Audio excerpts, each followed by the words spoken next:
करूया अंतरयात्रा जरा करूया अंतरयात्रा जरा करूया अंतरयात्रा जरा.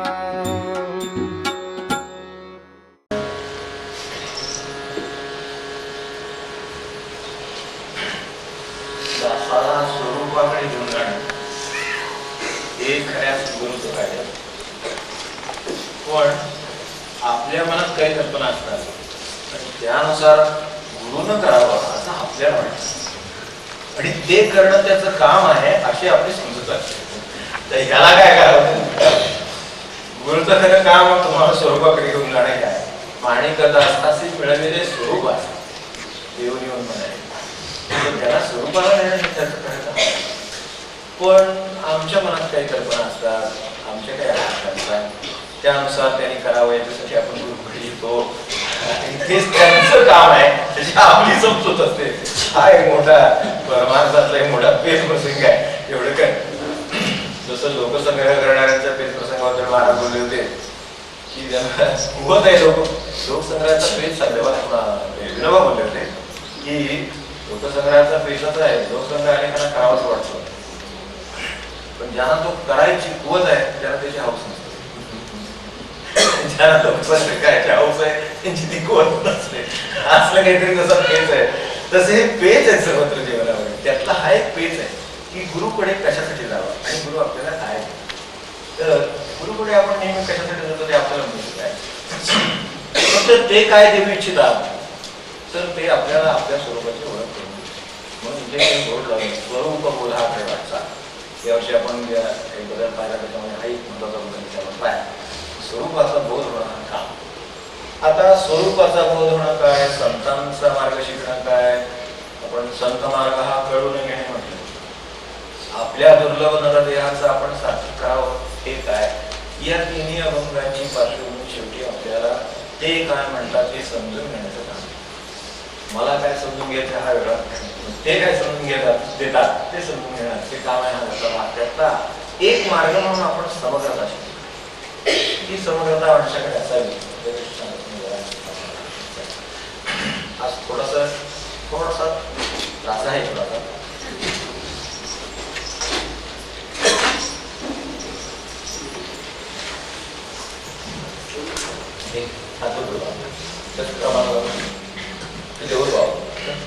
कशा कशाबद्दल समग्रता गरजेची असते. तर समग्रतेने माणसाला संतांच्या मार्गाकडे जाता येतं, म्हणजे आनंदाकडे जाता येतं. किंबहुना संत ज्यामध्ये सतत वावरत असतात ते इच्छा ते समग्र असतात. म्हणून महाराजांच्याकडे आपल्याला आठवत असेल की महाराजांच्याकडे त्या ख्रिस्ती वेळी गेल्या त्यावेळेला आपल्याला आठवत असेल की त्यांनी त्यांना सांगितलं की येशू हे थोर साधू पुरुष होते, आपण त्यांचं नामस्मरण करीत जावं. आपल्या सगळ्या चौकटीत बसेल येतं काही ते शिकायला त्यांच्याकडे जायचं. संत समग्र आहे एवढंच पाहतात की जीवाला मुक्त करणं ही यंत्रणा आहे. कुठल्या तरी आकारात स्वरूपात आकाराला येते. या भागात अशी येईल, त्या भागात कशी आणि कुठल्या भागात कशी. समग्रता म्हणून काल मी आपल्याला सांगितलं होतं की समग्रतेचा अभ्यास करायचा म्हणून एक जगाचा खोल आणून ठेवला जातो. तो आपला फिरवला जातो. त्याच्यात समजा आमच्या सगळ्या गोष्टी घातल्या मध्ये धर्म घातले, जात घातले, आमचं घातलं, देश घातला, हे घातलं, तर कितीतरीच भेद आहे.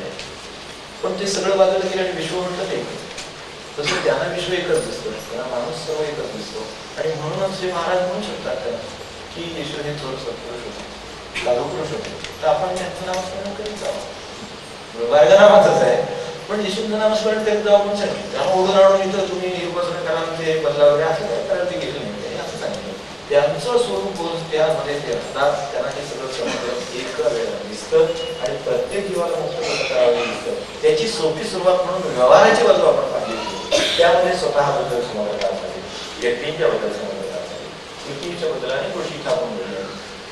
तर कृतीची समग्रता आहे. उदाहरणार्थ कृतीची समग्रता आहे. तर कृती समग्र करायची तर कोणतेही काम हातात गेले की आमच्याकडे आता कामाला ही सुद्धा आपल्या तुमचा आणि त्यांना सांगितलं बोर्ड किंवा एक समजा काय कागदावर लिहायचं तर म्हणजे ती लिहायला सुरुवात करतात. समग्र विचाराची कल्पना नसल्यामुळे आता मी घेतोय हा मजकूर केवढा आहे, त्याला दिलेला कागद केवढा आहे, नंतर त्याच्यावर हा कोणत्या पद्धतीने लिहिला दिसेल. एक नुसता शब्द कागदावर लिहायचा आहे समजा हा अभंग आहे आणि तो त्या ह्याच्यावर लिहायचा आहे अशी तर हा वर जाऊ शकतो, तो लिहिता लिहिता 4च ओव्या मावल्या असं होऊ शकतं, 3च ओव्या बसल्या होऊ शकतो, 2 बसल्या असं असू शकतं, तो मध्ये तिथे जाऊन तुटू शकतो, मग तो शब्द खाली घ्यावा लागू शकतो, हे काहीही होऊ शकतं. समग्र विचार आलेला असला म्हणजे आपण नक्की काय करतो, त्याच्या मागे काय आहे, पुढे काय आहे, नंतर काय होईल, हे सगळं लक्षात घेणं म्हणजे त्याला आम्ही इंटेलिजंट वर्क म्हणतो साध्या भाषेमध्ये. तर तसं जे इंटेलिजंट वर्क म्हणतो तर तसं करण्याची गरज असते. ते केलं म्हणजे माणसाचं काम होतं. कमी कष्टामध्ये आणि लवकरात लवकर आपलं स्थान जर गाठायचं असेल माणसाला तर समग्रता उपयोगी पडतो. या दृष्टीनं आपले सगळे अनुभव विचारात किंवा आपल्या क्षमता विचारात अनेक वेळेला क्षमतेचा सगळा विचार झालेलाच नसतो आणि कामाला सुरुवात, अरे काम मी हातात घेतलं, मला एक वस्तू आहे, इथून ही उचलून पेटी तिथं न्यायची, इथून मी उचलू शकतो पण तिथंपर्यंतच नेऊ शकतो, तर मला याचा विचार आत्ताच करायला लागेल की तिथून पुढे कोण टीम येईल, त्याचं पुढे मला काय करावं लागेल, त्याला कोणाची मदत होईल का, होणार नसली तर मी इथून उचलणं योग्य होईल का. किती मनुष्याचे विचार आहे, इतकं जर मनुष्याने विचार करायचं कल्पना करू आपण की अशा तऱ्हेनं आपण समजा हे विचार ऑटोमॅटिक होतात, त्या फार मोठ्या कष्टाचं नाही येते, पण हे समजा जर आपल्या मनात असं आलं तर व्यवहार किती दर्जाची होती याची आपण कल्पना करू. एखादं ऑफिसचं काम आहे तर त्या कामाचा दर्जा काय आहे, कोणत्याही माणसाच्या कामाचा आयुष्याचा दर्जा काय आहे त्याचा असा विचार करतो. म्हणून ते 39 वर्षात ते हे विवेकानंद नाम म्हणतो ते जे काही जे पालाकार त्या समग्रतेने ते तिथे गेले. तर तसं आपल्या समग्रतेनं आपल्या आहे या ठिकाणी आपण तिथे जाऊ शकतो. आपल्या कामाचा विचार करताना अनेकदा म्हणून ते आपलं काम घेऊन साहेबांच्या समोर घेतले की साहेब म्हणतात अरे बाबा हे घेतले तर आता होणार का तुमच्याकडे संध्याकाळ, त्याला म्हणून लागेल तुम्ही करायचं ठरवलंय पण आजचा दिवस त्याच्यासाठी योग्य नाही, त्यापेक्षा आज दुसरं काम महत्वाचं आहे. हे सगळं जे त्याच्या मनात येतं काही कोण म्हणत नाही. कोणत्याही काम करण्या माणसाचा दुसरा माणूस, आपण जे काम करतो त्यापेक्षा दुसरा कोणते, तर त्याच्याकडे गेले की ते दुसरे प्रिन्स करतात आणि ते कळले की मग त्याला समोर मला ही आहे की काय करायचं ते आपण बघू शेवटी. तर हा झाला व्यवहाराचा भाग आहे. परत आपण बघतो तर कुटुंबाच्या बाबतीत असं असू शकतं, समाजाच्या बाबतीत, धार्मिक संस्थांच्या बाबतीत, निसर्गाच्या व्यवस्था कशी आहे काय तिथं आपण आलो. आता थोडासा उपासनेची समग्रता आहे आपल्याला इथे शिकायला. गेल्या वेळेला आपण त्याचा काही भाग थोडा परिचय व्हावा म्हणून शिकतो. त्याचे थोडेसे तपशील जे आपल्याला शक्य होतील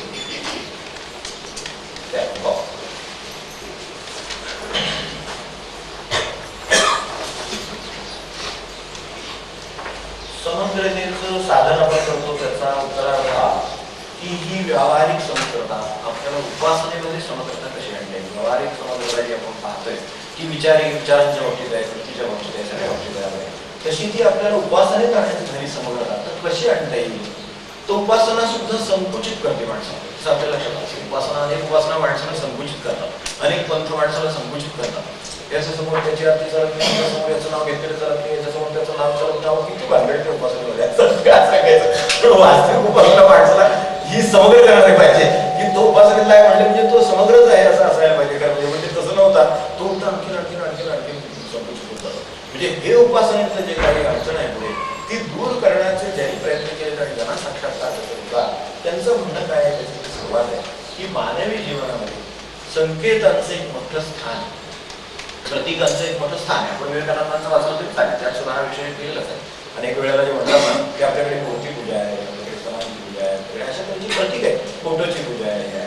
ही माणसाच्या मनामध्ये ती भावाला जागृत करण्याचा तो सर्वोत्तम सोपा सर्वांना कळेल असा मार्ग आहे.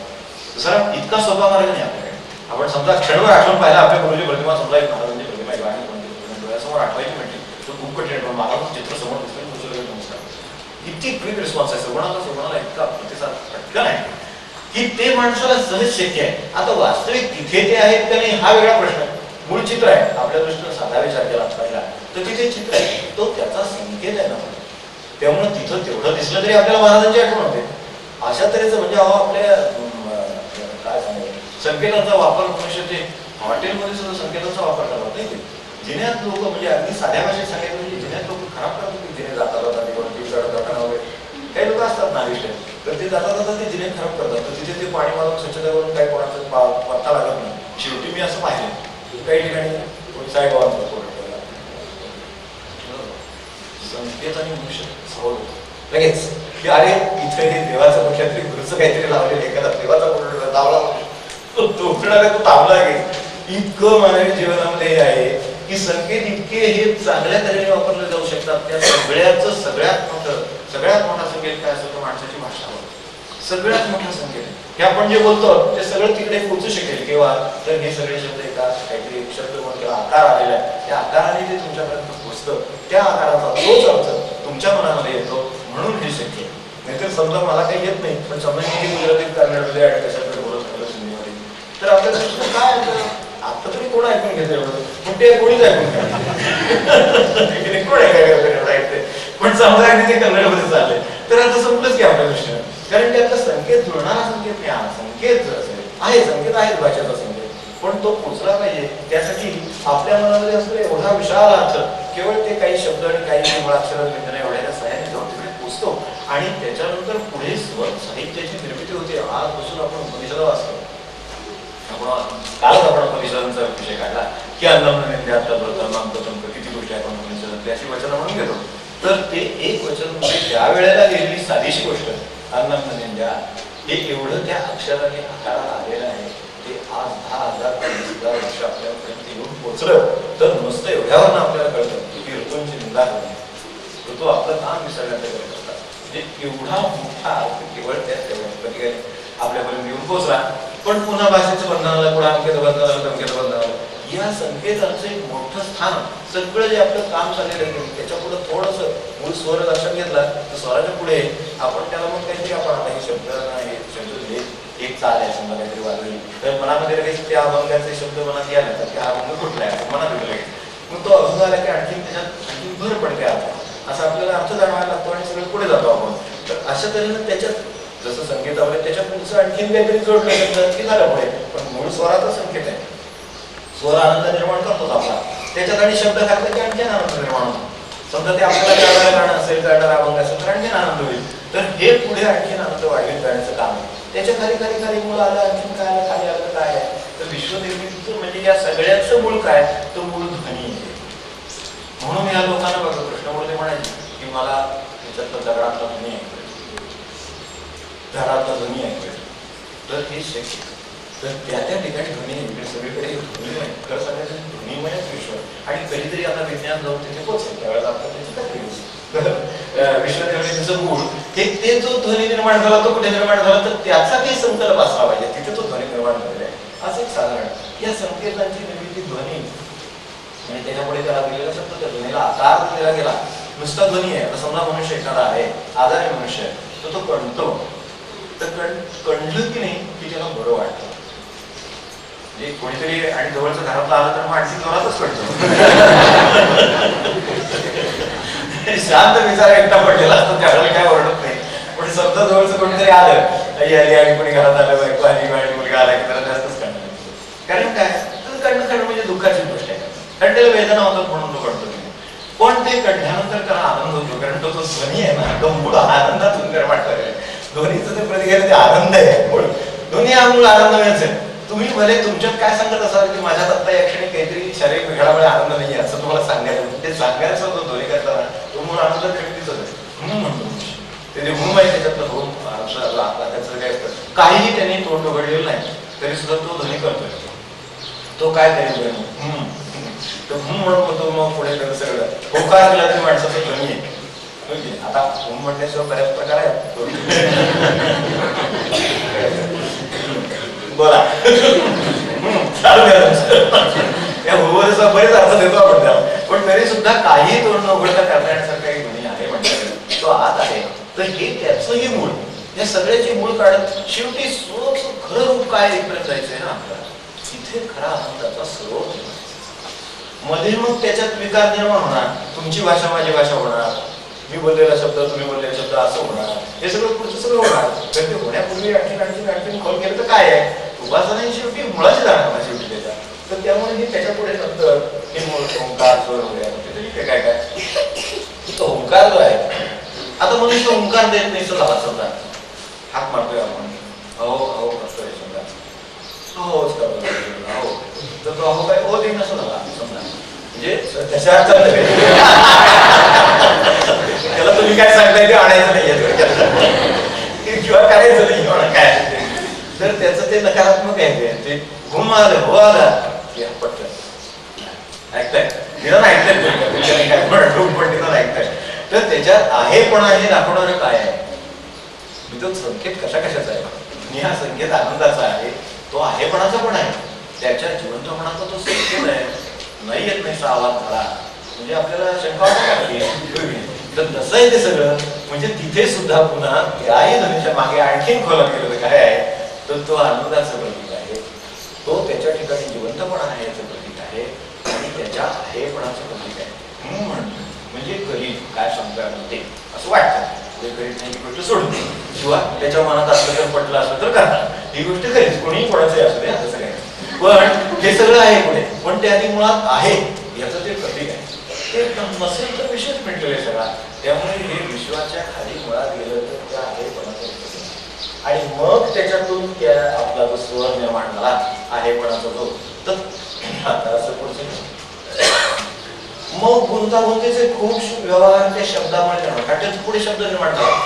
हो असा एक शब्द साधा घेतला तर हो म्हटल्यानंतर आता येते नाही का तरुणपणी कोणी कोणाकडे हो म्हणावं एवढ्यासाठी किती वाटलं काय काय काय मला किंमत आहे म्हणजे जीवनाला. तर असं काय जे असेल तर त्या हो आल्यानंतर मग त्याचे अर्थ वगैरे सगळे निर्माण झाले म्हणूनच काय पण कोणी म्हणलं. मग आता हे जे आहे सगळं ह्याच्यातलाही पुन्हा मूळ ध्वनी काय असेल, मूळ शब्द कुठला असेल त्याच्यातला, तर तिथे जे सगळे स्वराचा आधी मध्य अंत याचं प्रतीक म्हणून पहिला संकेत काय निर्माण झाला असेल तर तो ओम निर्माण.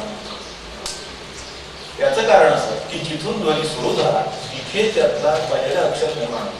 तो माणसाला म्हणायचं आहे आणि तिला तोंड मिटून म्हटलं असं काय त्याला करणार, जीभ काय टाळून लावून हो म्हणता येत माणसाला एकच म्हणावं लागतं. त्यामुळे जिथून माणसाचा फक्त कळणार आहे याला मूळ ओंकाराचं स्वरूप वगैरे आवडतं, पण मुळामध्ये माणसाच्या स्वरूपामध्ये जिथून कुठून निर्माण झालं तिथे नाही, तो त्याच्याशिवाय नाही. आणि सगळं बोलणं बंद करण्यासाठी ध्वनी थांबला तर त्याचा संकेत शेवटी म म्हणजे बोट मिटून ओम, तर तो तिथं निर्माण झाला. याचा संकलित स्वराचा सगळ्याचा अर्थ म्हणजे हा. तेव्हा मूळ स्वर जो आहे तो स्वतंत्र आहे. तुम्ही बघितलं यातला अ आहे उदाहरणार्थ आता, म्हणून अक्षराणाम अकार वसून भगवंताने माझी विभूती करून सांगितली अक्षराणाम अकार वसून. आणि का तर बघा तुम्ही कुठलीही पुढची सगळे आपल्या स्वरमालेमध्ये सागर हो हे आपण आपल्या भाषेमध्ये बोलत असलो तरी सगळ्या भाषेमध्ये लागतो. आता भेद वगैरे विसरून जाऊ आपण, संतांच्याकडे भेदभावाचे ना स्थान, तर तेवढं लक्षात ठेवून आपण हे सगळे विचार करूया. याच्यात जिथे तिथे शब्द काय काही येतील ते सगळे अत्यंत सावधानतेने एका विषय समजून घेण्याच्या दृष्टीने वापरलेले असं लक्षात ठेवून सुरुवात करून लक्षात घ्या.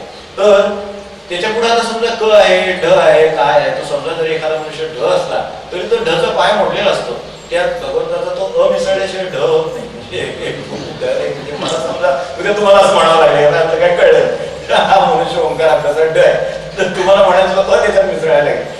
ती सगळी व्यंजन परतंत्र आहे, स्वर स्वतंत्र आहे, कारण तो निर्माण झालाय म्हणून तो अगदी भगवंताच्या जवळ आहे, कारण तो निर्माण झाला. त्याच्यानंतर मग सगळं पुढचं आपलं म्हणून संगीताच्या अत्यंत जवळ आहे. म्हणून आपण बघा तुम्ही ज्यावेळेला आपण संगीताच्या आता हे नुसतं भजन आहे पण माझा तो गुरु असा अंतरचार वगैरे ते सगळं ऐकताना इतका आनंद होतो कुठल्याही गुरुचं स्वरूप हेच असतं असं आपल्याला आपल्याला. त्यात जो आनंद निर्माण झाला आणखी जे भरलं गेलं सगळं ते सगळं भरण्याचं कारण हे की त्याच्यामधला तो अ देशात आहे म्हणून त्या सगळ्या व्यंजनाच्या पुढच्या मध्ये त्याच्यात अ मिसळशिवाय तो क असा आहे, अ मिसळशिवाय होत नाही म्हणून अक्षराणा काळ असं आहे. म्हणून भगवंताची सुरुवात तिथे आहे आणि त्याचा एक कळण्यासारखा, कारण शेवटी असं आहे ध्वनीची सुरुवात झाली तर कुठेतरी राहिलं तर काय प्रॉब्लेम जाईल सगळा नाही का, असं पण नाही येते. तो पुढे कुठेतरी थांबेल ना, तो ध्वनी बंद होईल ना, तो बंद कुठे होईल तर मग बंद होईल. त्या पुढची प्रतीक म्हणून ते येत आहे अशा तऱ्हेनं म्हणजे आपल्याकडे तालव्य गोष्टी वगैरे सहज म्हणतात. तर तसं साधा मोठ्या तपशिलात न जाता याची प्रतीक म्हणून एवढं लक्षात घेऊ की सुरुवात तरी माणसाने केली तर करायची, बंद करायचा जरा पूर्ण केला आणि म्हणून तो बंद झालं, त्याचा स्वर बंद झाले, त्याचं मत म्हणून ओम. आता समजा मला पुढे काही बोलायचंच असलं तर ओम म्हणलं तरी मला भाग, मी जे काय म्हणतो ते मी ओमच म्हणत असतो. फक्त आता मी अचा करतो, अची करतो, पुढे तो क आहे त्याच्याला मिसळतो, क तू मिसळतो, तू करतो, हे जे काही सगळं पुढचं करतो हे सगळं मी मूळ ओमच असतो. त्याचं मी काहीतरी व्हेरिएशन म्हणतो. मुळात जसं आपल्याकडे म्हणजे तुमच्या कॉम्प्युटर लँग्वेज वाल्यांचं ते असेलच माहिती की त्या 0 आणि 1 शिवाय आहेच काय नाही का, त्याच काहीतरी कॉम्बिनेशन आहे सगळं. ते किती वेळा ते पूर्वी कडकट्ट असायचं.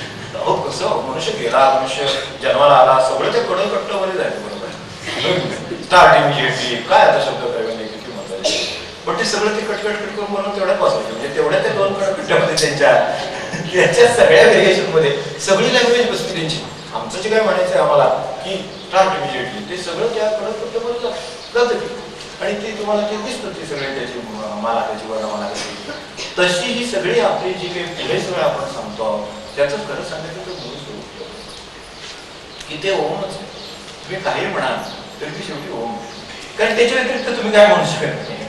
तुम्हाला जे म्हणायचंय ना हे व्हेरिएशन कॉम्बिनेशन जसं पुढे 2 झाले बरोबर आहे. 2 झाले म्हणजे काय झालं, 1 अधिक 1 झाला, यापेक्षा काही नाही. एकच होता आणखीन एक त्याच्या पुढे ठेवला म्हणून 2 झाले एवढंच. यापेक्षा त्याच्यात आणखीन काय होणार, काय होणार नाही. याच्यात काही जरी तुम्ही करायचं ठरवलं तर ते, आणि त्याच्याही खाली गेलं तर शून्यच आहे फक्त, किती शून्य म्हणून पूर्ण उच्चते पूर्णस्य पूर्णमादाय पूर्णमेवावशिष्यते, काही शिल्लक राहत नाही. काय काय म्हणलं तर म्हटलं त्यातून काय किती काढून घ्यायचं तेवढं घ्या, ते तेवढंच राहतं. समुद्राचं पाणी तसं आहे, तुम्ही काय काढायचं ते काढा. किती वाफ होऊन जाते, किती पाऊस पडतो, काय आपण बघतोय सगळे. पण मला सांगतं तिथल्या कुठल्या पातळीत वगैरे काय कमी वगैरे येत नाही. ते जसं आहे तसं हे सगळं आहे की ते 1 आणि 2 त्या 1 आणि 0 मध्ये जसं बसवलेलं आहे, त्या कडकट्ट्यामध्ये जसं बसवलेलं आहे, तसं हे ओम मध्ये आपलं सर्व साहित्य बसवलेलं आहे. ते तिकडे आमीन आहे, ते ओमेन आहे, काय तुम्हाला म्हणायचं पुढे म्हणा, ते बाकीच्या लक्षात काही जात नाही, आपल्याला वेळा वेळ पडले.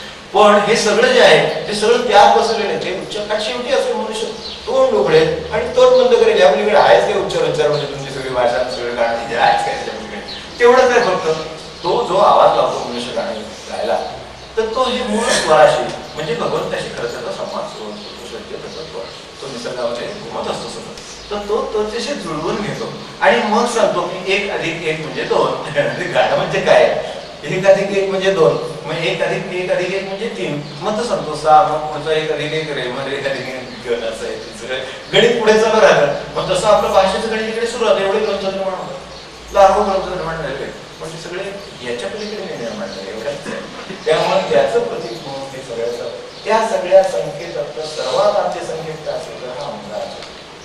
म्हणजे जर गप्पच बसला तर काहीच आकार नाही. आता जगाची सुद्धा रचना ती अशी आहे, निराकारातून नाही आकाराला आली. आपली स्वतःची अवस्था कुठेतरी काय माहित नाही, एक जन्मतारीख आहे समजा, काय काय 1 बाबा म्हणतात त्या माणसाची जन्म काय परिस्थिती एक काय ते झालं साकार झालं. मग आता ते पुढे बदल वाढ गड नाश परत आहे तिथे ना, या सगळ्याच्या मागे तांबडा ओम काढलेला आहे लक्षात. तर ते का दाखवण्यासाठी काढलंय की त्याचे स्वरूप आपल्या लक्षात, आपल्या अवस्थेत काय होते, निराकार होतो, ते साकार झालो, आपल्यात बदल होत गेले, आपल्यात वाढ होत गेली. शेवटी आपल्यात घट, काहीला असं वाटतं बदल व्हावे वाढ व्हावी, पण घट काय होऊ नये. निसर्ग व्यक्तिनिरपेक्ष आहे. सुरुवातीला आपण व्याख्या पाहिजे, व्यक्तिनिरपेक्ष काम आहे. त्यामुळे तो म्हणतो आता मी बदल केला, आता मी वाढ केली, आता मी घट केली, आता मी नाश केला. तो दत्तदयानंदरी जो आहे ना, तो त्रिगुणाच्या पलीकडे जो आहे, तो असं काम करतो, हे सगळं काम करतो आणि मूळ स्वरूपात माणिक दासाची मिळालेले स्वरूप असते.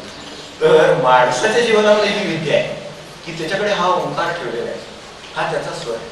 तो जर तिथे टिकून राहील तर माणिक दासाशी मिळवलेले स्वरूपाशी हे सांगणारे माणिक दास आहे. बाकीच्या स्वरूपाला मिळाल्यानंतर संत विषय निराकार बदल वाढ कट हा नाश व्हायच्या आत मनुष्य स्वरूपाला मिळू शकतो. हे ओंकाराचं गणित आहे. तर आपण जर असं लक्षात ठेवलं की हे असं, आता त्याचे लक्ष खूप आहेत, आपण थोडं वेळ प्रत्येकाचं थोडं थोडं बघतो आणि शेवटी या सगळ्याचा आपला संबंध आहे. हे आता ते शब्द आहेत. गेल्या वर्षी आपण थोडासा प्राथमिक अभ्यास केला, त्यावेळेला आपण तेव्हाच म्हटलं होतं की ज्योतिष आणि जाती या 2 गोष्टींच्या शब्दांचा या शब्दांशी काहीही संबंध नाही. एवढं कृपात्मक लक्षात ठेवून आपण संत काय म्हणतात ते समजतो. तर हे जे काही सगळं काम आहे, हे जगाचं काम कसं चाललेलं आहे, ते सगळं जसं आपल्या सगळं संकेतांचं काम आहे. संबंध संकेतावर एक साहित्य घेतलं तर संबंध संकेतातून निर्माण झालं, तसं सगळं विश्व संकेतातून निर्माण झालेलं आहे. त्याचे हे प्रकार जीवन जगणं, पोट पाण्याची म्हणजे त्याच्यावर वैश्य आहे, जीवनविद्या आहे, ब्राह्मण आहे, ब्रह्मविद्या आहे, आत्मविद्या आहे, क्षत्रिय आहे, रक्षण विद्या आहे, आणि शूद्र आहे, सेवा प्रेम विद्या आहे. याच्यामध्ये याचा जातीशी काही संबंध नाही. कारण या पुढचं जीवनविद्या प्रत्येकाला पाहिजे, आत्मविद्या प्रत्येकाला पाहिजे, रक्षण करण्याची विद्या प्रत्येकाला पाहिजे आणि सेवेत परिवर्तनही प्रत्येकाला पाहिजे. प्रत्येक मनुष्य या 4 अवस्थात आहे. आपण असं समजू नका की याचा काही याच्याशी संबंध आहे, जातीशी संबंध आहे. मनुष्याची सातत्यानं प्रगती सुरू आहे. एका देहापुरता विचारच करू नका. त्यांचं म्हणणं आहे की एका देहापुरता विचार करणं हे समग्रतेचं लक्षण नाही. हे फार आहे, very short view of life. तो फार एका आकाराला आलेल्या जीवनाचा आपण विचार करतात. आपण आकाराला तर फार पूर्वी आपण नंतर म्हणूनच जीवनात कोणाची गाठ का पडली काही कळत नाही. ज्याची गाठ पडावी अशी वाटते त्याची गाठ पडत नाही. तसं होतं ना. पण काही काही वेळेला ज्याची गाठ पडू नये असं वाटतं त्याची पण पडते. एकमेकांची का गाठ पडली हेही लक्षात येत नाही. याची कारणं मागे असतात आणि पुढे काहीतरी व्हायचं असतं. किंवा आपल्याला हा जो 3 काळांचा अंदाज आहे त्याच्यातल्या किंवा 3 ठिकाणचा जो अंदाज नाहीये त्यापोटी फक्त समोर दिसतो तेवढाच विचार आपण करतो. वास्तविक असं कुठेच नसतं. आपला साधा विचार घ्या. समोर आपण समजा आपण भेटलो आणि बोलणं चाललंय की एवढीच का वस्तू आहे, त्याच्या मागे काहीतरी आहे, त्याच्या पुढे काहीतरी आहे. हे जर आपल्या व्यवहारात आहे तर जगाच्या वातावरण काय असेल आणि माणसाच्या जीवनामध्ये काय असेल. तर तसं ह्या सगळ्या हे ओळखल्याच आहे. जरा पुढे जरा प्रसाद मिळेल नाही असं केला.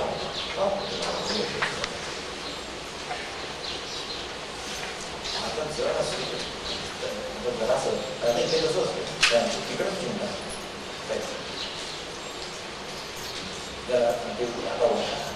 आता आपण असं पाहतो की इथे क्रम आहे. राशी सुद्धा कशा क्रमाने निर्माण होत गेले. राशी म्हणण्यापेक्षा माणसांचा एक गट आहे. तर तो गट निर्माण झालेला आहे. आता हे राशी म्हणजे म्हणून राशी होतं. गेल्या वेळा आपण त्याचा अभ्यास केलेला आहे त्यामुळे विचार काय पडत नाही की माणसाची साधारण स्थिती कोणती आहे हे दाखवणारा म्हणजे त्या बाबांच्या भाषेत सांगायचं झालं तर माणसाच्या वासनेची प्रगतीची किंवा वासनेची स्थिती दाखवणारी गोष्ट आपल्याला कळण्यासाठी म्हणजे रास. एवढं राशीची व्याख्या. बाकी आपण काय बाकीचा विचार त्याचा नाही केला तरी चालेल. तर त्याच्या हिमेश्वर आहे इकडे मग ते क्रम कसा जातो बघा. ही ओंकाराचा जो मकार आहे इकडून तिकडे जो त्याचा ओंकारच्या त्या अ आणि मचं प्रतीक आहे आणि वरती तो आपला ओंकाराचा ओम दाखवण्याचं शेवटचं वरचं आहे अर्धचंद्र आणि बिंदूवरचा. तर हे जे सगळं आहे याच्याविषयी आपण पुढे बघणार आहोत. तर ह्याच्यातल्या मकार जिथे पूर्ण झाला तिथून काहीतरी सुरुवात झालेली आहे. तर त्याची सुरुवात नाही होणार. समजा मी तुम्हाला सांगायला आरंभ केला तर मी सांगायला आरंभ केलेला आहे असं वाक्य संपलं की आपल्या लक्षात येणार की आता काहीतरी सांगायला आरंभ केलेला आहे. तेव्हा तो स्वर ज्या वेळेला पूर्ण झाला तेव्हा काहीतरी निर्माण होईल. म्हणून इकडचा जो मकाराचा जो ओम मधला जो म आहे तिथं काहीतरी निर्माण झाले. तिथे 1 आहे वर तिकडे 2 आहे तिकडे 3 आहे इकडे 4 आहे इकडे पुन्हा 5 इकडे 6 इकडे 7 इकडे 8. आपण जसे बाण दाखवले त्याच्यावरती त्या क्रमाने या राशींची रचना होत गेलेली आहे असं आपल्या लक्षात येईल. ह्या राशी त्या त्या तत्वाच्या का आहेत तर ही तत्व येतं का खाली पुढे ही तत्व आहे. आता थोडस ते वर्ष टाकू गेलं तरी चालेल. तर आज जे या थिअरीज आहेत आपण आता विज्ञानाच्या थिअरी थोड्या तर विज्ञानाच्या थिअरीमध्ये काय आहे की सगळा हा अग्नीचा गोळा शांत झाला आणि मग काहीतरी आकार आहे ते त्यांना त्यावेळेला कळले. त्यांचं म्हणणं असं आहे की मकार जेव्हा झाला तेव्हा विश्व आकाराला यायला म्हणून तिथून अग्नीपासून सुरुवात आहे. त्याच्यानंतर तो अग्नीचा गोळा थंड झाल्यावर भूमी होईल ना मग कुठेतरी जल निर्माण होईल आणि मग हे सगळं झालं आणि मग वायू आणि म्हणजे याच्यामध्ये 2 प्रकारचे क्रम आहेत. एक वरून असा जाणारा क्रम आहे आणि दुसरा मगाशी दाखवला त्याप्रमाणे अग्नी भूमी जल आणि वायू असा क्रम आहे. याचा सगळं आपल्या जीवनाशी संबंध काय ते पण बघायचं. हे सगळं नुसतं असं शास्त्रीय काय बघायचं. आता आपण क्षणभराला माणसांचा विचार करू. माणसं जन्माला आली वरचं सोडून देऊ. 2 प्रकारच्या गती आहेत. एक गती सांगितली त्याप्रमाणे अग्नी भूमी जल वायू अशी मेष वृषभेतून अशी ती गती. असं करत त्या 12 राशीच्या 12 ठिकाणी गेल्या तो मनुष्य त्याप्रमाणे राहील. ठीक आहे. ते तत्व आणि त्या राशींचा विषय झाला. माणसाची आत्मस्थिती निराकाराची जी आहे ना ती बोल इथून तो जन्माला आला तर तो आपण आपल्या दृष्टीनं जगाच्या संकल्पाचा विचार केला त्यावेळेला आपण ओम झाला त्यावेळेला मोहमध्ये ते आपण अग्नितत्व आलं तिथून मग भूमी आणि मग जल आणि मग पाणी असं सगळं निर्माण झालं असं आपण वायू वगैरे. तर तसं हे वरचं जगाची निर्मिती झालं. आपली स्वतःची निर्मिती आपण विचारात घेऊ की आत्मस्थिती आहे. इथून मनुष्य आता खाली जातो. या सगळ्याचे क्रम कसा आहे. आता ओंकाराचे आपण साधे आपल्या दृष्टीनं जीवनातले 2 भाग सांगितले. एक अशी गती आहे आणि दुसरी अशी गती आहे. ती गती आपल्याला नेहमी परिचित असते. आकार काढतो आपण उकार काढतो मग काढतो आणि मग ओम करतो आणि तो आपल्या दृष्टीने ओंकाराचा विचार करून होतो, कारण आपण ते प्रतीक केलं त्याचं या भाषेमध्ये केलं. याला भाषा नाहीच आहे खरं. ओंकार हा कुठल्या भाषेतला आहे म्हटलं तर कुठल्याच भाषेतला नाही.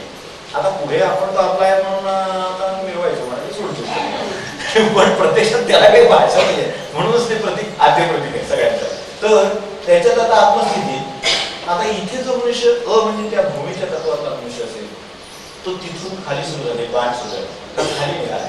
वरून खाली आल्यावर मग झाला त्याचा मग झाला, मग वर गेला आणि मग पुन्हा आत्मस्थिती गेला. ही माणसं साधारणपणे स्वविचार प्रवृत्ती माणसाच्या प्रगतीचे हाल आहे. सर्वसाधारण मनुष्य पहिला स्वार्थी नसतो. जन्माला आला तो काही जगासाठी रडत नाही. तुम्हाला आठवते का? फार तपशिलात असते, पण पहिल्यांदा रडतो की ध्वनी व्हावा म्हणून केवढी हे आहे माणसाचे. बेंबीला त्याला हे लावतील म्हणतील ओंकार करावा, त्यांची अपेक्षा आहे, ध्वनीशिवाय काही नाही, म्हणून ध्वनी मूळ आहे सगळ्यांनी. तर तो ध्वनी नाही झाला एखाद्या मुलाचा जन्माला आला म्हणजे काय होतं आपल्याला माहिती आहे, हो की नाही, काम फुटतो सगळ्यांना बाकीच्या. तर अशी परिस्थिती येते. म्हणून ध्वनीतून निर्माण काय झालं ते याची आठवण झाली म्हणून सांगतात.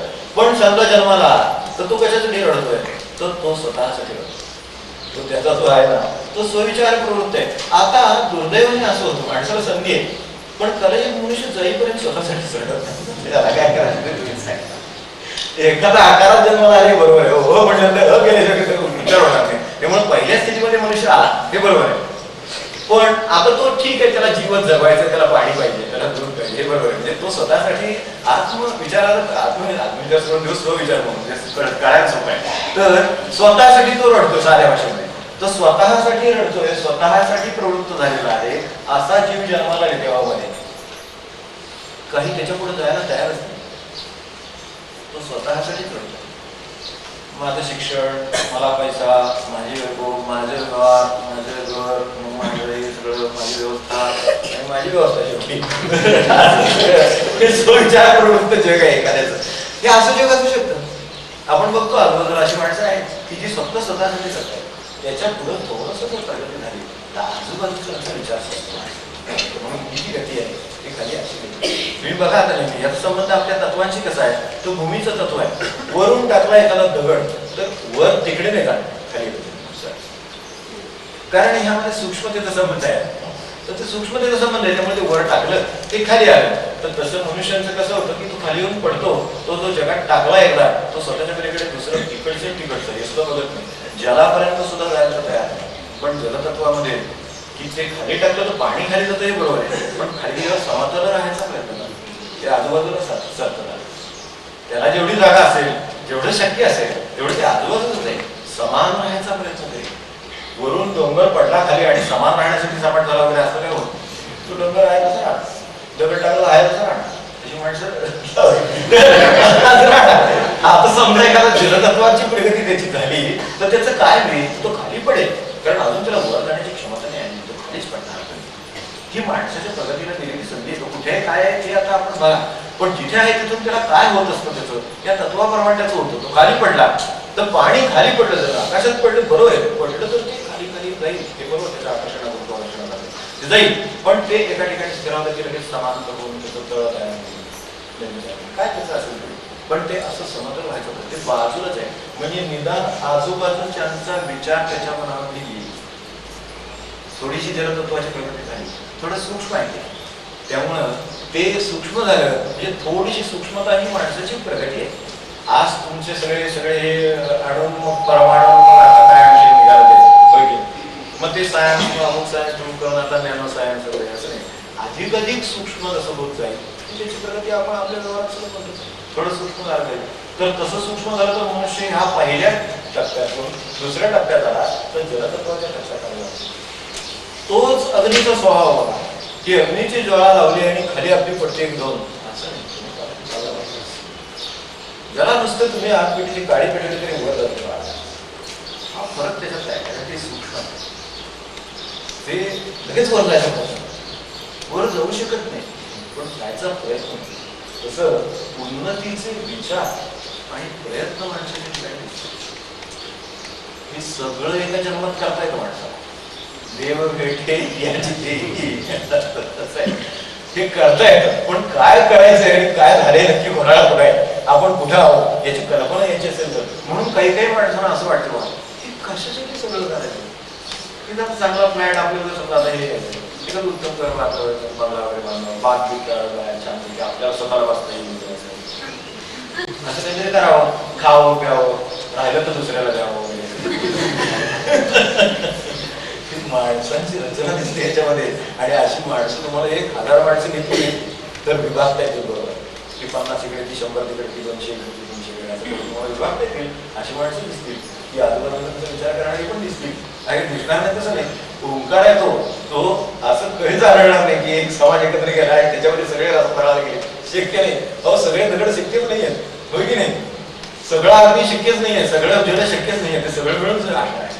त्यामुळं त्याच्यातली ही प्रगती आहे की जशी त्या अभिनत्वामध्ये वर जाण्याची सारखी क्षमता आहे म्हणून तो उन्नतीचा प्रयत्न करतोय. तो बाजूच्यांचाही विचार करतो पण स्वतःच्या उद्धाराचा प्रयत्न करतो. उद्धाराची दिशा वरची आहे माणसाची तशी. प्रयत्न चालेल म्हणून अग्नीचे प्रयत्न झाले. त्याचा हलकेपणा आला, दगडापेक्षा पाण्यामध्ये हलकेपणा सूक्ष्मपणा आला. दिशा बदलता आली नाही पाण्याला पण अग्नीला दिशा बदलता आली. तो स्वतः मध्ये त्याच्याबरोबर ते जलाचं सुद्धा प्रयत्न करून ते हे करून वाप करून द्या एवढी क्षमता आहे. म्हणजे त्याच्यामध्ये दुसऱ्याचा सुद्धा उद्धाराचा प्रयत्न करण्याची क्षमता चांगली आहे. म्हणून वर जाईल उन्नत स्थिती आणि त्याच्यावरची ही उन्नत स्थिती ही उन्नतीचे विचार आणि प्रयत्न आणि वायूला कुठेही कधी काही खाली जाईल, वर जाईल, बाजूला जाईल, आकाशातील जाईल. तो कितीपर्यंत वर आहे आपण आता हे आपले लेयर्स वगैरे सगळं सांगतो पण तो वर कितीपर्यंत याची तशी कल्पना येईल. म्हणजे जास्तीत जास्त उन्नतीचा प्रयत्न किंवा शेवट म्हणजे भगवंत आपल्यापेक्षा तर तिथपर्यंत वायुतत्वाची क्षमता आहे. आपल्याला अशी अपेक्षा आहे की नक्की कुठे आहे ते बघावं, तिथून पुढे जायला काय करायचं ते ठरवावं. कसं आहे ते कळायला पाहिजे. मग यात आपल्याला की याच्यातलं काय काय येतं, याच्यातला हलकेपणा किती आहे, याच्यातलं सूक्ष्मपणा किती आहे, सुखाचा विचार दुसऱ्याचे किती आहे. आपल्या नुसते सुखाचे विचार करून सुद्धा जगाची प्रगती म्हणून तर सगळे नुसते संपत्ती गोळा करून सगळं होत नाही. ठीक आहे संपत्ती गोळा करून सगळ्यांना वाटली समजाची कल्पना बघली सगळी. आम्ही नेहमी म्हणतो ना की भारताची एकूण संपत्ती आणि भारताची एकूण माणसांची बेरीज केली सगळ्यांची आणि जर एकमेकांना भागवलं तर प्रत्येकजण श्रीमंत आहे असं गणिताने दिसेल.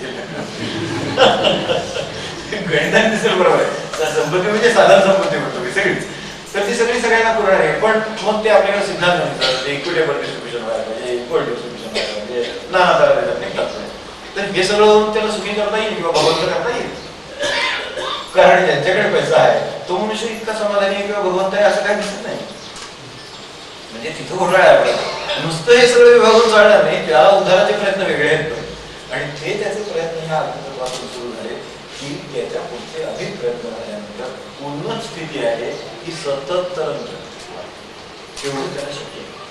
म्हणजे जे व्यवहाराच्या बाजूला आहेत त्याही पुढे आहेत आणि ज्या परमार्थाच्या बाजूला आहेत त्याही पुढे आहेत. पण भगवंत नाही, भगवंत त्याला टाकलं ते टिंब तेवढं त्याचा याच्याशी काय संबंध नाही. त्या तत्वाची रास नाही, ते खालच्या तत्वाचे राक्षस आहे, आकाश तत्वाचे नाही. कारण हा सूर्य भगवंत ते काहीच नाही. कारण वाऱ्याचं असं आहे की वाऱ्याची गडबड पण आहे. वारा खाली पण नाही, दगड खाली टाकल्यावर जातो, वारा काही खाली जाऊ शकत नाही. एक वेळ अग्नी खाली जाऊ शकणार नाही पण वारा खाली जाऊ शकतो, अशी गडबड आहे. म्हणून तो सर्वत्र व्यापून उरलेला आहे. पण त्याच्या पलीकडे भगवंताची जी स्थिती म्हणून आत्मस्थिती आहे ती वेगळीच आहे. त्याच्यासाठी सुद्धा त्या वाऱ्याला कष्ट करायला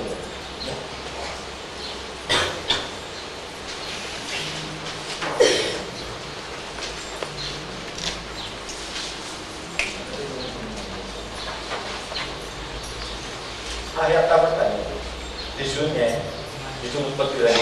अधोगामी नाही आता बाहेर तुमची माझी अधोगामी समतल आहे, ऊर्ध्वगामी तो सर्वगामी.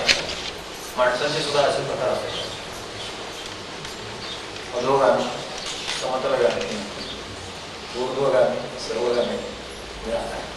अशा स्वरूपाची माणसाची जड, प्रवाही, सूक्ष्म, अतिसूक्ष्म सगळं हे मागे त्याच्या ओंकार टाकलं म्हणजे ते काळा म्हणून मागे ठेवलेलं आहे. कारण त्याच्यात हे लक्षात यायला अवघड होईल म्हणून मागे ओंकार ठेवलेलं आहे. सगळं हे सगळं याच्यामध्ये गुंडाळलेलं आहे. एका संकल्पामध्ये सगळं विश्व गुंडाळलेलं आहे. ते कसं गुंडाळलेलं आहे तर विश्वाचे सगळे प्रकार याच्यात दिसतात. विश्वाचे सगळे आपण चर्चा करून कारण ते आपल्याला लक्षात येईल, चिंतनाने लक्षात येईल.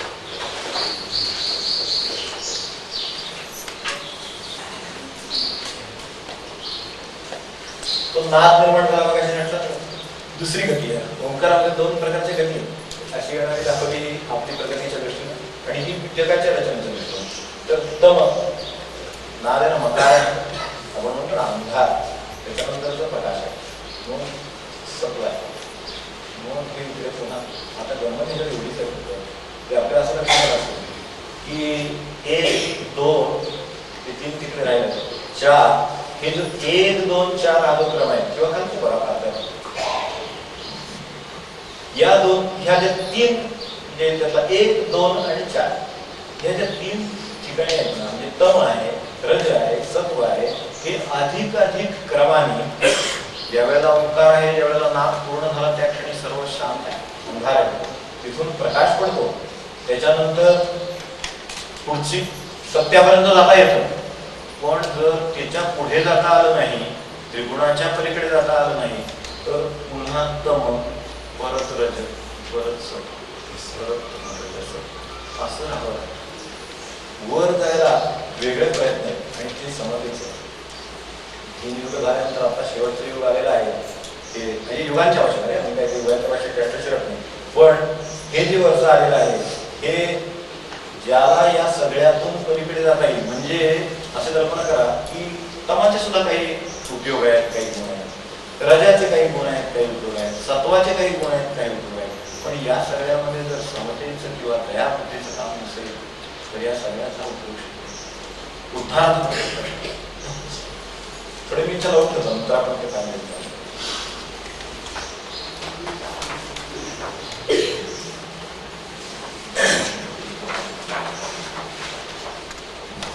हे बघू आणि आपण आपले व्यवहार करतो. तेव्हा हे जे काय ओंकाराचं आहे त्यामध्ये किती प्रकारच्या गोष्टी आपल्याला कळतील. तर व्यक्तीची घटना कशी आहे, आपली स्वतःची कळते. या ठिकाणी मी आहे, यामध्ये एवढ्या गुणाचं प्राबल्य आहे, एवढं कमी आहे, हे व्हायला हवं आहे, मी इथे आहे, इथून इथे जायला हवं आहे, मी इथे आहे, इथे मला हा धोका आहे, माझ्या पण यायला पाहिजे, त्यामुळे या ठिकाणी हा धोका आहे, या ठिकाणी हा गुण आहे, या ठिकाणी हा फायदा आहे, यामध्ये हे शक्य आहे, हा मनुष्य या कामी योग्य आहे. चालून गेल्या वेळेला ती आली बघितली त्याच्यामुळे ती पाहत नाही. आता एकदा मी पुढचा धक्का होतो तर त्यांच्या घटना व्यक्तीची कशी झाली हे कळते, त्याचा विकास कसा झाला हे कळू शकतं, समाजाची घटना किंवा विकास कसा आहे तेही कळतं. त्यानंतर कुटुंबाची रचना विकास किंवा त्यातली आपली जबाबदारी सुद्धा कळते. एक कुटुंब घेतलं तर 5 माणसं घरातली आहेत, तर ती ही वेगवेगळ्या तत्वाची माणसं करतात. सर्वसाधारणपणे असतात एखाद्या ठिकाणी तत्वाची माणसं त्यातली सुद्धा असू शकते. पण ते कुठेही असले तरी त्यांना जसं मागे असलेल्या तत्वाच्या माणसाला आपल्या तत्वापर्यंत आणलं आणि दोघांनी मिळून त्याच्या पुढच्या तत्वापर्यंत आणणे ही आपली जबाबदारी आहे. तशी कौटुंबिक जबाबदारी आपली काय आहे विचार करून बघा. आजचं थोडासा त्रास होणार आहे, मी आपल्याला आधी कल्पना दिली त्याची वेळ होणार आहे, तर या सगळ्याचा व्यावहारिक उपयोग काय ते पण बघायचं आहे. तर हे सगळं याचं हे का असं, तर याची कौटुंबिक सुद्धा स्थिती माणसाची करू शकते. कौटुंबिक स्थितीमध्ये एखाद्याचं काम बरोबर नेमकं कोणतं त्याचं आहे, माझं स्वतःचं काय काम आहे, बाकीच्यांचं काम ठरवलं, माझं काय काम आहे ते मला बरोबर माझ्या त्या तत्वावरून करू शकते, माझ्या राशीवरून करू शकते. नसेल तर माझ्या स्वभावाच्या प्रमाणे ठरवलेल्या काय जर आलं माझा त्या ओंकारामध्ये कुठे असेल त्यावरून करू शकतं. मी समजा जर त्या मकाराच्या ठिकाणी आहे तर मला उद्धाराचं काम माझं स्वतःच्या उद्धाराचं आहे आणि त्याच्याच बरोबर घरातली 2 माणसं माझ्या आकारामध्ये अडकलेली आहेत, 2 माणसं उकारात अडकलेली आहेत, एक माझ्याबरोबर मकारामध्ये आहे, एक कोणीतरी वैरतत्वातला आहे, वरती बसलेला आहे 2. तर यांचं काम काय आहे हे जर समजा व्यवस्थित माणसाला कळलं तर माणसाच्या कुटुंबाची रचना कळेलच, त्याच्याबरोबर विकासाची दिशा पण कळेल आणि आनंदाने उधळून कसं जावं हे सगळं त्या ओंकारामध्ये. म्हणून खाली ओंकार हा गुरु, ज्या ठिकाणी सर्व गोष्टी कळतील तो सर्वात मोठा गुरु. आपण सर्वात्मक सर्वेश्वर वगैरे म्हणतो, त्याचे गाणं म्हणतो नसतं, त्याच्या मागे सर्वात्मक काय आहे तर माणसाच्या रचनेपासून, त्याच्या स्वभावाच्या ठेवणीपासून, त्याच्या जीवनातल्या आताच्या या टप्प्यातली त्याची कोणती अवस्था आहे. म्हणजे जीवन म्हणजे आपल्या इतकं छोटं धरलेलं नाही, समग्रतेचा अभ्यास आहे हा. त्यामुळे जीवन हे पूर्ण धरलंय मोठं सगळं आणि संबंध समाजाचं धरलंय. त्याच्यामध्ये कुठेही आतापर्यंत धर्माचा प्रश्न आलेला नाही, जातीचा प्रश्न आलेला नाही, कशाचाही प्रश्न आलेला नाही. मग सांगितलं ते वर्ण त्यांची कामं आहेत ती आम्ही हे काम करतो ते शूद्र वर्णाचं काम करतो आणि ते बरोबर आहे. आमचं सेवा हे कार्य आहे. आम्ही जर सेवा नाही करू तर हे पहिलं सगळं केलेलं आमचं वाया जाईल आणि आम्ही सेवेला अंतर्गत म्हणजे समजा मी मिथुन राशीच आहे तर माझं सेवेचं काम आहे ते त्याची राशीचं काम आहे की सेवा राहिले नाही तर त्यांना वरचं टिंब काढता येणार नाही. जो जिथे आहे ते काम त्याने नाही केलं त्याच्यात ते काय याच्याशी संबंध नाही आहे. आपण हे मधलं सगळं रचना आहे सगळ्या मधलं जे आहे ना सगळं हे सगळं नंतरचं निर्मिती आहे. मूळ निर्मिती काय आहे ते गुणधर्म विभाग अशा त्यातले गुण कोणते आणि त्यातला वर्ण कोणता याच्याबद्दल ही चर्चा झाली. ही चर्चा याच्याबद्दल चालली नाही कुठल्या समाजाबद्दल चालली नाही आणि म्हणूनच गेला भेदभावासीना स्थान त्यातला कोणत्या ह्याच्यात आता काय श्रेष्ठ आहे म्हणून ठरवायचं ठरवतं. श्रेष्ठ काहीच ठरवता येत नाही. प्रत्येक जण कुठल्या तरी स्थितीत आहे असं ठरवता येतं आणि त्याचं काहीतरी कार्य आहे हे ठरवता येतं. त्याचं स्वतःचं काम आहे ते काम तो अधिक चांगल्या तऱ्हेने करू शकतो. तो त्या उपकाराच्या ठिकाणी असेल तर विद्येचं कार्य त्याला अत्यंत अनुकूल आहे. ते सगळं करू शकेल. पण विद्येचं कार्य केलं पण शेवटच्या तत्वाचं जर मी त्या समतेपर्यंत नाही पोहोचलो तर माझ्या उपयोग होणार नाही. हे प्रत्येक तत्वाचे ते कार्य आहे. म्हणून जिथे मूळ ठिकाणी गेला तर यातलं मधलं सगळं नाही समजलं आणि फक्त मूळ स्वरूपच भेटलं. म्हणून ओम हा गुरु. ओम हा गुरु एवढ्यासाठी आहे की ज्या गुरुकडे गेल्यानंतर सगळ्याचा साक्षात्कार आपल्याला झाला. मी एखाद्या शास्त्रज्ञाकडे गेलो तर तो रसायनशास्त्रज्ञ मला रसायनशास्त्र समजून देईल बरोबर पण त्याला मी अर्थशास्त्राचा प्रश्न विचारला तर तो म्हणेल ते काय बाबा आपले स्पेशलायझेशन येऊ नाही करायचं. तो म्हणतो मला भाषाचं माहिती ते पोटात तुम्ही ते असं नाही का सगळ्या गुरूंचं जसं व्यावसायिक जसं हे आहे तसं हे सगळ्या गुरूंचं सुद्धा असं आहे त्या विषयातलं गुरु आहे. तो म्हणेल संगीतातलं काय तुला वाटलं तर तुम्ही सांगतो पण तुझं मला उद्या उपकरण समजून विचारलं तुम्ही कसं सांगतो. असं जसं आपल्याकडे सगळीकडे थोडं थोडं त्या विद्येपुरतं त्या विषयापुरतं असं आहे हे सगळं त्या ठिकाणी. ओम हा खरा गुरु काय आहे त्याच्या संबंध त्याच्यावर ओम हा गुरु आणि पुढे त्याच्याबद्दल तसं काही लिहिलेलं नाही की ओम हा गुरु काय तो हा असा आहे तो सगळ्याच ज्ञान देतो. तो युगाचं ज्ञान देतोय तो जगाचं ज्ञान देतोय तो सगळ्या तुमच्या रचनेचं ज्ञान देतोय तुमच्या कार्याचं ज्ञान देतोय तुम्ही कुठे आहात हे सांगतोय तुम्हाला कुठे जाता येईल हे सांगतोय तुमच्या कुटुंबाची परिस्थिती काय हे सांगतो तुमच्या समोर मानव जातीची अवस्था काय ते सांगतो तुम्ही कुठे जाणार आहात हे सांगतोय. हे सगळं जर सांगतो तिथे सर्व गोष्टींचा साक्षात्कार होतो. म्हणून त्याला सर्वज्ञानाचा मूळ साकार श्रेष्ठतम मार्गदर्शक आकलनीय आणि प्रेरक असा संकेत आहे. म्हणून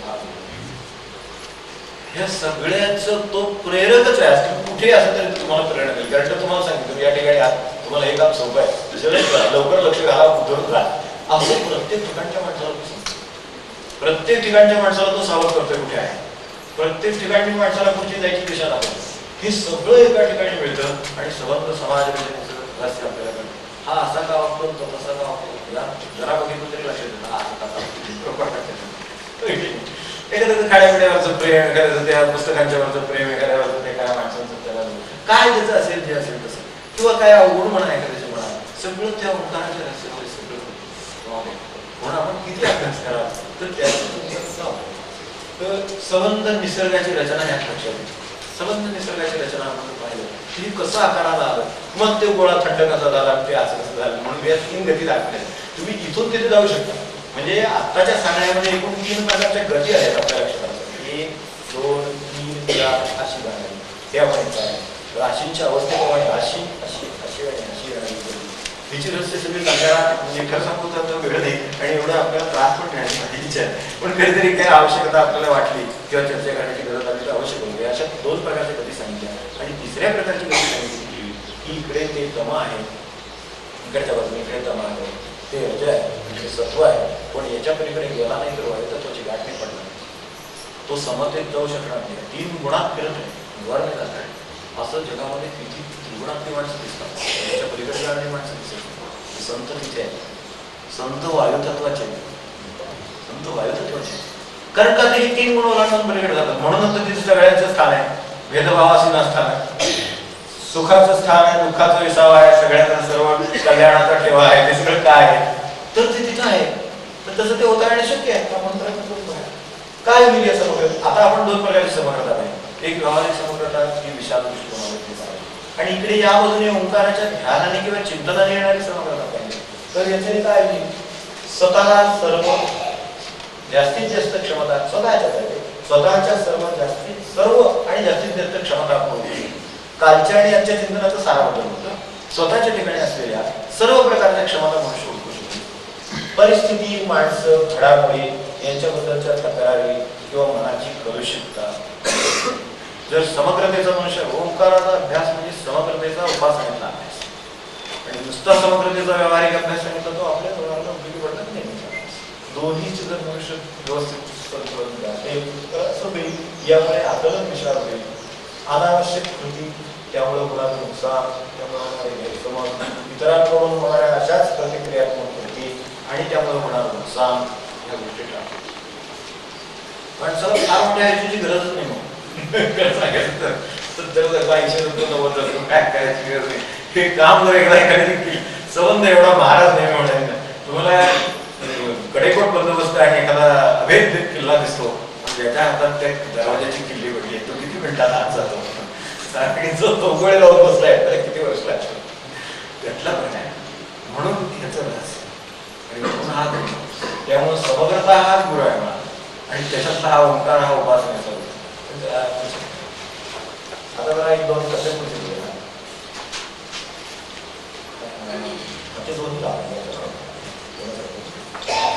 जरा संपदा काय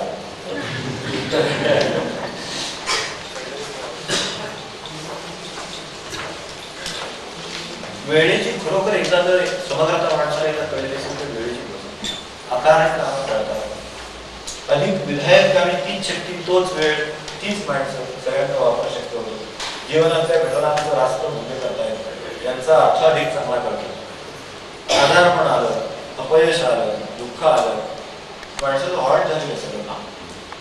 समग्र विचार केला तर त्याच्या वाट्याला 25 वर्षामध्ये आजार वाट्याला आलेला. म्हणजे 25 वर्षाला आजार. गुरुदेवांचं आपल्याला माहिती आहे, गेल्या 25 वर्षात असा एक दिवस गेला नाही त्या दिवशी माझी तब्येत बरी होती असं म्हणणारा सत्पुरुष एवढे कामाचे डोंगर उभे करतो, आणि 25 वर्षांनी किंवा 10 वर्षांनी कुठेतरी आलेल्या आजाराचा आपल्याला कौतुकच नव्हे, त्रास नव्हे, इतरांना त्रास नव्हे, सगळ्या बाजूने उपद्रव निर्माण करू. पण समग्रतेच्या आकलनात 10 वर्षातले काय त्याला त्या अर्थसरत नाही. तर त्या दृष्टीनं जीवनातल्या परत त्या आजाराने आपलं नुकसानच होणार आहे असं काय लिहून दिलं होतं. आजाराने फायदा सुद्धा होतो. काय फायदा होतो, आपण आपले थोडंसं जीवनातल्या घटनांचा एखादा ऍक्सिडेंट होतो, एखादा आजार, मेन निगेटिव्ह गोष्टी बद्दल सांगतो. चांगल्या गोष्टींचं चांगलं काहीतरी होतं असं आपल्याला बरोबर वाटतं, पण प्रत्यक्षात त्याच्यातून खरं चांगलं काय होत असतं हे नंतर कळतं. तर त्याचा अर्थ अधिक चांगला करतो. त्यावेळी निसर्ग किंवा ईश्वराची इच्छा करते, योजना करते, दिशा करते, त्यानुसार अधिक सार्थकतेनं मनुष्य जगू शकतो. भगवंताकडे जाण्याचं द्वार आहे समग्रता आहे. समग्रतेच्या साधनेनं ईश्वरी स्वरूपाची आणि आनंदाची कल्पना आणि अनुभव येतो. ते कसं आहे की मनुष्याला एखाद्या समग्र समजून घेतला, समजा एक माणूस आहे आणि त्याला तुम्ही समग्र समजता, कशी काय मोठा करू आपण, तर त्याच्याबरोबर राहणं हा तुमचा आनंदाचाच विषय असतो, दुःखाचा विषय नसतो. कारण का तो तसा वाढला, महाराज नाही कसं आलं म्हणतो. मला ते वाक्य म्हणजे आता आपलं पाठ झालं इतक्या वेळा आपण वापरलं की एखाद्याचा दोष दिसला की आपल्याला इतकी आश्वासन येते, काय काय असेल काय बडबड असेल, एखाद्या दिवशी गावावर काहीतरी नावावर काहीतरी असेल दोष दिसला की अस्वस्थता वाटत, असं वापरतो तसा वापरतो. ते कसं म्हणायचे, बाबा म्हणायचे आपल्याला, देव महाराज म्हणायचे तसं की तो ज्या परिस्थितीत वाढला त्या परिस्थितीत तुम्ही वाढला असता तर तुम्हाला हा दोष लागला नसता, अशी तुम्ही खात्री देऊ शकता का? एक वाक्याने माझ्या किती प्रश्न सोपवले, तुमचे सुटलेच प्रश्न सुटले. कारण का तो ज्या परिस्थितीत वाढला, समजा एखादे म्हणजे वाईट अर्थाने म्हणत नाही, पण समजा एक गुंडगिरीचीच घडली आणि एखादा त्यात जन्माला आला आणि वाढला तर त्याच्या तोंडात घेणारच किंवा. पण आता ज्या वेळेला तो सभ्य समाजात कुठे तो चांगला समाज म्हणून जातो, चांगलं वाईट काय ठरवणं कठीण आहे. पण समजा एक बदललेला दुसऱ्या कुठल्या तरी समाजात गेला आणि त्याच्या तोंडून एखादा शब्द बाहेर पडला, तुला ठेवला असतं तिथे लहानपणी म्हणजे काय झालं असतं, असं नाही का? असं एकदा जर लक्षात आलं, हे तर फार मोठं उदाहरण सांगितलं, पण छोटी उदाहरणामध्ये ज्यावर संघर्ष आहे त्यावेळेला जर माझं तुला जर थोडंसं पाहिलं, त्याच्यात समग्रता म्हणजे आनंद तुला पाहण्याच आहे, ते जर पाहिलं तर अरे हा दोष आपल्याला ह्याच्यापेक्षा आधी लागला असता, सहज लागला असता, याला खूप लवकर घालावा, आपल्याला खूप वेळ लागला असता, असं वाटेल. आणि मग आनंदाचा अनुभव म्हणजे काय, तर हे सगळं कल्पना येईल आणि ईश्वरी स्वरूपाची आणि आनंदाची आणि कल्पना आणि अनुभव ही सगळीकडे जे चाललेलं आहे त्याच्यामध्ये आज जे विसंवाद आपल्याला दिसतात, परमार्थाचं सर्वात मोठं काम काय आहे तर अंतर्बाह्य विरोध. जीवनात. आज आपल्या जीवनामध्ये काय झालेला त्रास किंवा दुःख कुठे मिळेल आज आणि बाहेर कोणीतरी विरोध त्यामुळे जे मला असं वाटतं ते तसं भेटतं नको ते वाटायला येतं म्हणजे विरोध असं आहे ना सगळं. म्हणून हा सगळा प्रश्न आहे. मला जे नको आहे ते वाटायला येतं किंवा हवा आहे ते वाटायला येत नाही. म्हणजे थोडक्यात विरोधाने घडलेलं जीवन झालेलं आहे. म्हणून त्रास आहे. संवादाचा जीवन असेल तर काही त्रास नाही माणसाला. तर तो ईश्वरी संवाद आहे संवादाची आपल्याला कल्पना येत नाही. तो संवादाची जर कल्पना आली ईश्वरामध्ये विरोध वगैरे काही नाही. सगळं व्यवस्थित चालेल. मॅथमॅटिकली परफेक्ट बाबासारखं म्हणायचं तसं की ते वर्ड मॅथमॅटिकली परफेक्ट ते अगदी अत्यंत बरोबर चाललेलं आहे. माझं काम आहे बरोबर करण्याची कुठं गरज आहे त्याचं काम त्याला बरोबर करण्याची गरज आहे अशी आमची पहिली समजूत आहे. तसं काही नाहीये. माझं काम मी बरोबर करण्याची मी आता ओळखलं ना काम ओंकार पाहिला तत्व पाहिजे स्वरूप पाहिजे माझी अवस्था पाहिजे कुठे जायचं पाहिजे हे सगळं लक्षात घेतल्यानंतर जर माझं काम मी बरोबर केलेलं असेल तर जगामध्ये काहीही चिंतेची भाग काढणार नाही. जगामध्ये काही घडत जगामध्ये काही घडत आले अजून की आज लाखो वर्ष जग आहे अजून किती लाखो वर्ष राहील काय त्याच्यामध्ये आपल्या स्वतःच्या विचाराने काय करू मीच कसं सूट व्हायचं हाच प्रश्न. I am not suitable to the world. मला जे सुटेबल नाही असं वाटत असते. म्हणजे जसं ऑफिसमध्ये प्रत्येकाला वाटतं की मी जी किंमत केवढी मला काय काम वाटेल असं वाटतं कुटुंबामध्ये वाटतं सगळी त्याच्यापेक्षा मी खूप चांगल्या परिस्थितीत सर्व म्हणजे असायचा वगैरे काय तसं काही वाटत नाही. ईश्वराच्या जन्म बरोबर आहे. तर या सगळ्या एकदा योजनेची कल्पना आली समोर गेली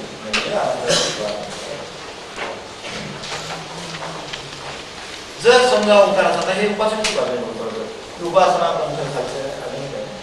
तर याच्यातले सगळ्या वेळापासून माणसाने एक ओंकाराचं ध्यान करू शकतो. त्याच्यामध्ये काय आलं या धर्माचा प्रश्न आहे जातीचा प्रश्न आहे देशाचा प्रश्न आहे काय संवाद म्हणून उच्च नीच भाव प्रगत भाव गरीब श्रीमंत भाव काय आपले असते उपासनांचे भेद पंथांचे भेद दैवतांचे भेद खरं सांगायचं कितीतरी निर्माण होतात. हे सगळं शून्य करायचं सामर्थ्य समोर आहे. हे सगळं म्हणून तर महाराज म्हणू शकतात साधू करू शकतो इतकं सहजपणे ह्यात जे आहे सगळं आंतरचालक त्रिभुवन पालक सकल असे जीवन रे पासून देऊन मला पर्यंत मिळविले स्वरूप आहे इथपर्यंत सगळं वर्णन जसे तसं आपल्याला ही ओंकाराच्या पासून साध्य करतो. एक त्या म्हणून तो होणार गुरु का तर तो गुरु हे तुम्हाला सर्व सध्या करून दे थोडस ओंकाराचं चिंतन फक्त करत असतं उपासना केले पंथाकडे.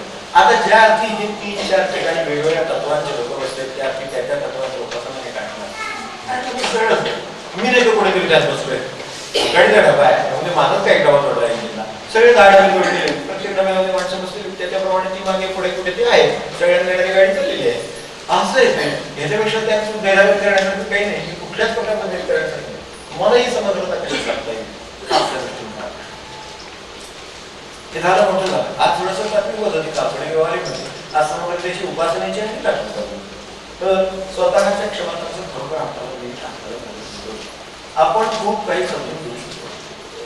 कारण असं असतं की आपल्या तो मुलगा म्हणजे मागे आम्ही म्हणतो तसं आपल्या हातापाशी सुटल्यावर आपल्याला ती पडल्यानंतर कुठली तर असं होणारच असं वाटतं आणि ती मुलाच्या हातून पडल्यावर कसं वाटतं डोळे कुठे का लक्ष कुठे आहे काम काय पण आपल्याला हे समजून घेण्याची क्षमता आहे. स्वतःला कसं व्यवस्थित समजून घेतो आपण तरफदारी पण करू शकतो समर्थन देऊ शकतो हे सगळं आपण जर आपण करू शकतो तर आपल्याजवळ क्षमता खूप आहे.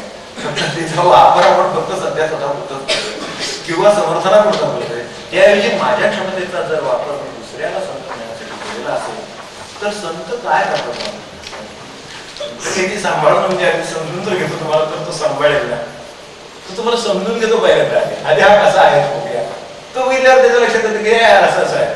डॉक्टर गेल्यानंतर काही स्वतः त्याचा सिलेबस खूप लवकर होता नाही तो आला की तुम्हाला लक्षात आलं की अरे अशी परिस्थिती आहे पण लक्षात आलं हे वाढले कमी झाले तो तसं ते पाहतो त्याचं ज्ञान तो याच्यासाठी वापरतो म्हणून त्यांचा समाजाला उपयोग आहे. आपल्या समाजाला काय उपयोग आहे त्यांना आपण शोधायचं तर समग्रतेचं जर आकलन माणसाला झालं तर असलेल्या क्षमतांचा आपल्याला समाजासाठी उपयोग करता येतो. मग आणखी वेगळ्या काय सामाजिक कार्य संतांनी करायचं मला सांगा हे जे सामाजिक कार्य संत करतात त्याच्यात थोडीशी सामाजिक गाडी कुठल्या पंचाने नाही कुठल्या वादाने नाही कुठल्या राज्यकर्त्यांनी आज तर लाखो केले कुणाला जमलं नाही ते कार्य यांनी करून दाखवले कारण त्यांनी त्यातला माणूसच समजून दाखवला आणि तो बदललाय. ही सगळे कायदे कानून अमुक कर म्हणून सांगते. म्हणून नीती आणि आपला परमार्थ त्याच्यामधलं एक महत्वाचा भेद सांगतात. आता विषय निघाला जाता होता म्हणून सांगतो. आता काय तुम्ही थोडे कंटाळलेलेच आहात, आणखीन थोडेसे पण काय नीती काय म्हणजे तू असं कर असं, परमार्थ काय म्हणजे तू असा हो. हा फरक आहे. म्हणजे वाक्य आता आठवण म्हणून त्याच्यात सांगितलं की नीती काय, कायदा काय, तू अमुक कर म्हणून सांगेल. आणि परमार्थ काय म्हणजे तू असा हो, असा हो असं एकदा सांगितलं. तो तसा झाल्यावर हे त्याला हे करी सांगायची गरज लागते. माणूसच बदललेला आहे, त्याला दान करून सांगायची गरजच वाटते. त्याला एकदा कळलं की अरे आपण इतरांच्या साह्यावरती जगतो, त्याला पुढचं सांगायला नको इतरांना मदत कर. त्याला एवढं समजून दिल्यानंतर त्याचंच मूळ केंद्र बदलल्यानंतर त्याला हे वेगळं सांगावं लागतं की राम कर म्हणून. काय म्हणजे गरजच लागते. किती एवढं सांगितलं तू असं कर तसं कर. पण परमार्थ म्हणजे तू असा हो होण्याचा प्रश्न आहे, प्रत्यक्ष परिवर्तनाचा प्रश्न आहे. त्यामुळे तिथे परिवर्तन झालं की सगळं परिवर्तन झालं. तर अशा तऱ्हेने स्वतःच्या मध्ये असलेली ही क्षमता आहे. माणसाच्या परिवर्तनाची सर्वोच्च झेप भगवंतही आहे. माणसाच्या परिवर्तनाची सर्वात उच्च झेप काय असेल तर भगवंतही आहे. तर तिथपर्यंत त्याच्या क्षमता आहेत आणि आचरण आहे. त्याचं ते त्याने आचरण करून घ्यावं आणि त्याचा वापर करावा. हा असा कसा वापर करता येईल त्याच्यामध्ये काळा, आता हे व्यवहाराचे होते बघा, काळाचं भान माणसाला अनुभवांचा सातत्याने वापर करता येतो. म्हणजे एक एखादा मुद्दा फक्त उदाहरणासाठी घेतो, बाकीचे आपण नंतर चिंतन करून समजू शकतो. तर काळाचं भान आहे. एक मनुष्य आज माझ्याशी असा वागलेला आहे, तो माझ्याशी भूतकाळात बराच काही वागलेला आहे. मला काळाचं भान आहे ना, मग मी असं म्हणू शकतो हा ठीक आहे आज माझ्याशी नाही बरोबर वागला, तो माझ्याशी 25 वेळा बरोबर वागला. मला जर काळाचं भान आहे, हे पशुपक्ष्यांना किंवा एखाद्या पशुला घ्यायला नसेल भान नाही, ते ह्याला प्राण्याला नाही कळत आहे, ते काळ कसं पण मला कळतं. मग काल परवा तेव्हाचा काय असेल तुझं वागलाय, तर त्याच्यामध्ये आजच्या वेळेला स्थान दिली 25 वेळा वागलाय, एक 25 स्थान आहे. 25 नाही, एक 25 असेल. मग हे काळाचं मला असलेलं भान मी वापरलं तर समजलं नाही.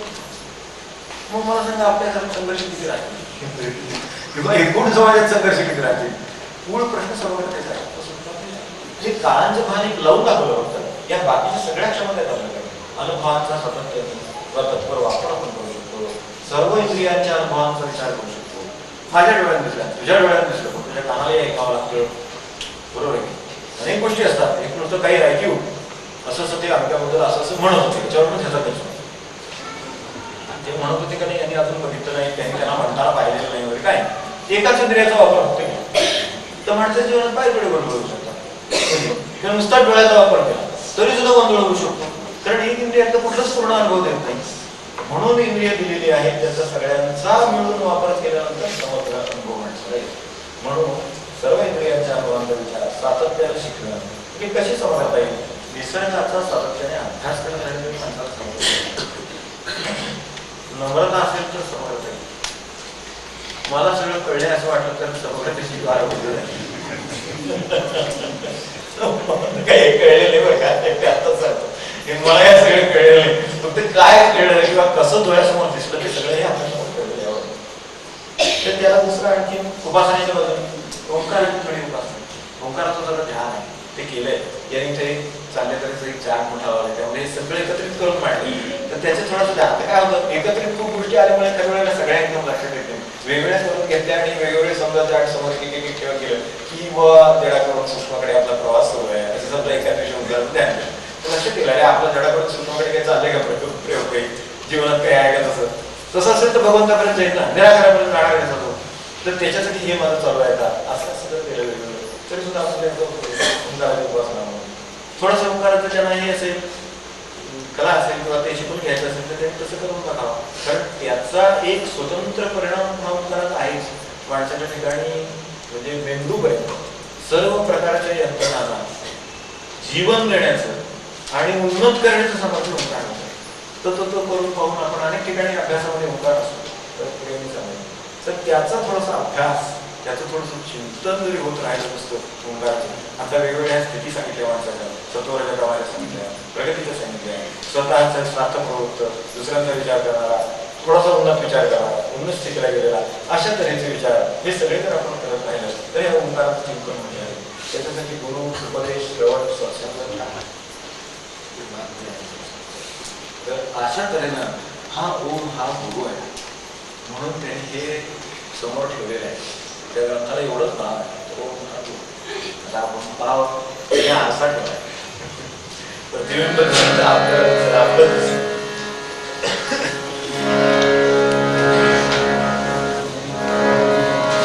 संतांच्याकडे सगळ्यांनाच चोर आहेत, फसवणारी माणसं आहेत, सगळे आणि तरी सुद्धा सगळं आनंदामध्ये चालतं. कारण ते स्वतःमुळे उपकारामध्ये आहे आणि तिथून सगळं पाहतात, सगळे व्यवस्थित दिसतं की काय चालते बरोबर लक्षात येते. त्यामुळे तिथं कुठे भेदभाव येत नाही, त्यांचा धर्माचा भेदभाव येत नाही, जातीचा भेदभाव येत नाही, त्यांच्याकडे कुठले भेदभाव येत नाही. जे आपल्याला मोठे वाटतात ते त्यांना तुझे वाटत नाही. त्यांना माणूस दिसतो, कुठली स्थिती आहे ते दिसतं, कुठं जायचं आहे ते दिसतं, म्हणून तिथे जावं आणि त्यांच्याकडे शिकावं. म्हणून आपल्या ठिकाण ठरलेलं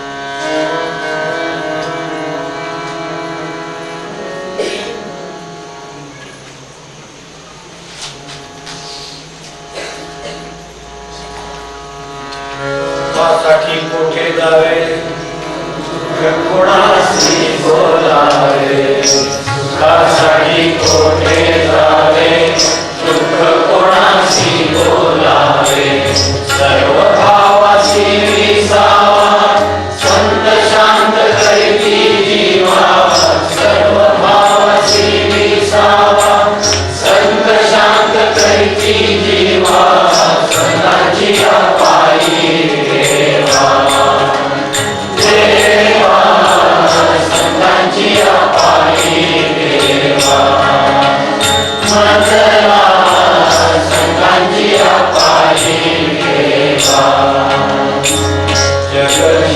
स्वार्थासाठी कोणी नसे कोणासाठी, जगजिते स्वार्थासाठी कोणी नसे कोणासाठी, संत मात्र करती सेवा, जगासाठी जिजविती जीवा, संत मात्र करती सेवा, जगासाठी जिजविती जीवा, संतांची पायी देवा, देवा संतांची पायी देवा, मंजला संतांची पायी देवा, भेदभावाशी नासान, बोध कृपाही समान, भेदभावाशी नासान, बोध कृपाही समान, संत कल्याणाचा ठेवा,